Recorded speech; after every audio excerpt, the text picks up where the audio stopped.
غم صاحب، ایک سوال کافی سارے لوگوں کی طرف سے ہمیں موصول ہوا ہے. سب سے پہلے وہ آپ کی خدمت میں رکھتے ہیں. آپ کے علم میں ہے پاکستان اور سعودی عرب کے درمیان ایک دفاعی معاہدہ ہوا ہے، اور جس کے تحت پاکستان نے ایک طرح سے اب ذمہ داری لی ہے مملکت حرمین کی حفاظت کی. بطور پاکستانی اور بطور مسلمان اور دنیا بھر کے جو عالمی حالات ہیں ان کو سامنے رکھتے ہوئے آپ کا اس پر کیا تبصرہ ہے؟ کیسے دیکھتے ہیں آپ اس ڈیولپمنٹ کو؟ یہ بہت خوش آئند ہے. میرے خیال میں تو پچھلے 75 سال میں اس سے اچھی خبر سننے کو نہیں ملی. یہ ذمہ داری لی ہے، یہ ذمہ داری ہم پر خود قرآن نے ڈالی ہوئی ہے. قرآن مجید میں یہ فرمایا گیا ہے کہ حرمین کا معاملہ کسی قوم کے ساتھ یا کسی علاقے کے لوگوں کے ساتھ خاص نہیں ہے.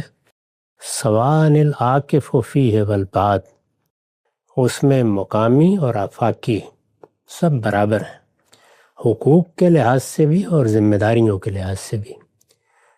حرمین کی یہ ذمہ داری ہر مسلمان پر ایمان لاتے ہی عائد ہو جاتی ہے. یہ پہلے سے عائد شدہ ذمہ داری ہے. بہت اچھی بات ہے کہ اس کی تجدید ہوئی ہے، اور یہ اس سے بھی اچھی بات ہے کہ یہ سعادت ہمارے ملک کو حاصل ہوئی ہے. اس لیے میرے نزدیک نہ صرف یہ بلکہ باقی مسلمان ملکوں کو بھی اس معاہدے کا حصہ بننا چاہیے. دنیا بھر میں ایسا ہی ہے. مثال کے طور پر مسیحی تہذیب یا یورپی اقوام یا اسی طریقے سے سفید نسل کی اقوام نے آخر اپنی حفاظت کے لیے نیٹو کا معاہدہ کیا ہے، اور بھی بعض معاہدات ہوتے رہتے ہیں. دفاعی معاہدات یا اس نوعیت کے معاہدات جن میں ایک دوسرے کے معاملے کو یکساں سمجھا جائے کوئی نئی چیز نہیں ہے. اگر آپ دیکھیں تو معاشی لحاظ سے، معاشرتی لحاظ سے، تہذیبی لحاظ سے اس طرح کے دسیوں معاہدات اس وقت دنیا میں موجود ہیں. کتنی تنظیمیں علاقائی تحفظ کے اصول پر بنی ہوئی ہیں. ابھی شنگھائی تعاون تنظیم کا اجلاس چین میں ہوا ہے. ہمارے ہاں بھی مشرق بعید میں بعض اسی طرح کے ادارے بنے ہیں، تنظیمیں بنی ہیں.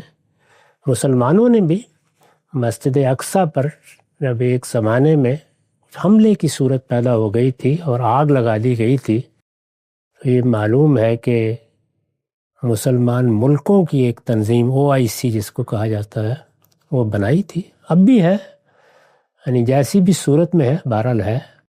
اس کا بھی پچھلے دنوں اجلاس ہوا ہے. یہ تنظیمیں بنتی رہی ہیں اس سے پہلے بھی، لیکن جزیرہ نما عرب کا معاملہ سب سے منفرد ہے. وہ اللہ تعالیٰ کا منتخب کردہ علاقہ ہے، اس کو اللہ نے اپنے لیے خاص کیا ہے. اس میں غیر مسلموں کے لیے مستقل قیام کی کوئی گنجائش نہیں ہے. وہ حرمین کا علاقہ ہے. جس طرح ایک زمانے میں فلسطین کو اللہ تعالیٰ نے انتخاب کر کے اپنی توحید کا مرکز بنایا تھا، قیامت تک کے لیے اب یہی علاقہ توحید کا مرکز ہے. اس کی ذمہ داری ہر جگہ مسلمانوں پر عائد ہوتی ہے.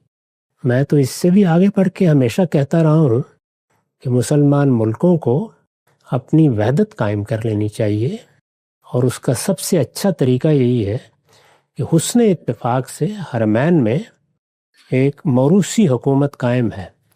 جو تعلق کینیڈا کا، آسٹریلیا کا، نیوزی لینڈ کا، ملکہ برطانیہ یا شاہ برطانیہ سے ہے، وہی تعلق قائم کر لینا چاہیے. اس میں سب ملک آزاد ہیں، اپنے طریقے پر معاملات کر رہے ہیں، کوئی مداخلت نہیں ہے، لیکن ایک وحدت کا احساس.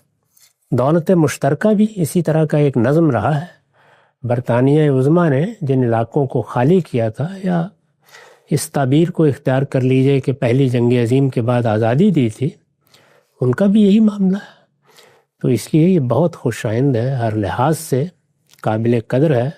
دعا کرنی چاہیے کہ اللہ تعالیٰ مسلمانوں کو اس سے بھی آگے بڑھ کر اپنے اندر مزید وحدت پیدا کرنے کی توفیق عطا فرمائے.